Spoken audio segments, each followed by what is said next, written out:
নমস্কার সুপ্রিয় দর্শক বন্ধুরা, বৈদিক জ্যোতিষশাস্ত্র বলছে দীর্ঘ ৭৭ বছর পর মকর সংক্রান্তিতে বিশেষ যোগ, সূর্যের আলোর মতো চমকাবে ৪ রাশির ভাগ্য। বৈদিক জ্যোতিষশাস্ত্র কি বলেছে আপনাদেরকে একটি একটি করে পয়েন্ট জানিয়ে দিচ্ছি। দেখুন, এবছর মকর সংক্রান্তি পড়েছে আগামী ১৫ই জানুয়ারি পালিত হবে।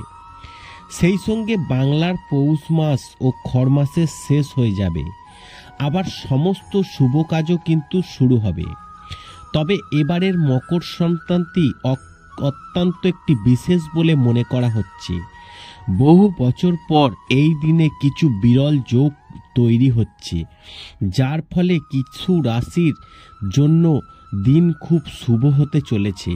মকর সংক্রান্তির দিনটি সূর্যের উপাসনার জন্য বিশেষ, তাই এই দিনে বিশেষ রাশির জাতকদের ভাগ্য সূর্যের মতো উজ্জ্বল হবে। আসুন জেনে নেওয়া যাক যে মকর সংক্রান্তিতে উৎসব কোন কোন রাশির জাতক জাতিকাদের জীবনে আসার সুখ বয়ে আনবে।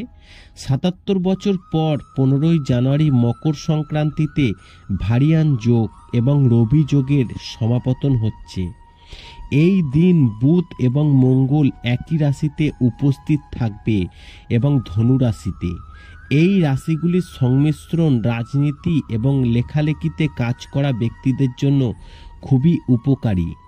৫ বছর পর সোমবার মকর সংক্রান্তি পড়েছে, এমন অবস্থায় আপনি সূর্যের পাশাপাশি শিবের আশীর্বাদ পাবেন কয়েকটি রাশির জাতক জাতিকারা।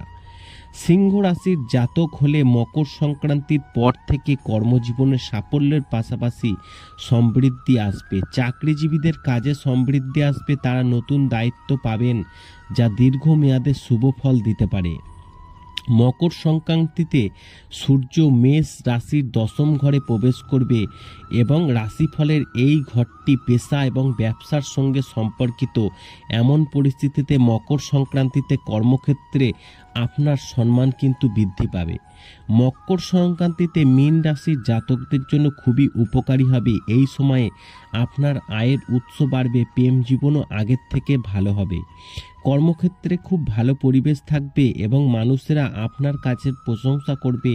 চাকরি সংক্রান্ত কোনো ভালো প্রস্তাব পেতে পারেন। আশা করি এই ভিডিওর মাধ্যমে আপনাদেরকে জানাতে পেরেছি ৭৭ বছর পর মকর সংক্রান্তিতে বিশেষ যোগে সূর্যের মতো আলোর চমকাবে ভাগ্য এই ৪ রাশির ভাগ্য। ভিডিওটি ভালো লাগলে লাইক করবেন, কমেন্ট করবেন, শেয়ার করে অন্যদের জানার সুযোগ করে দেবেন।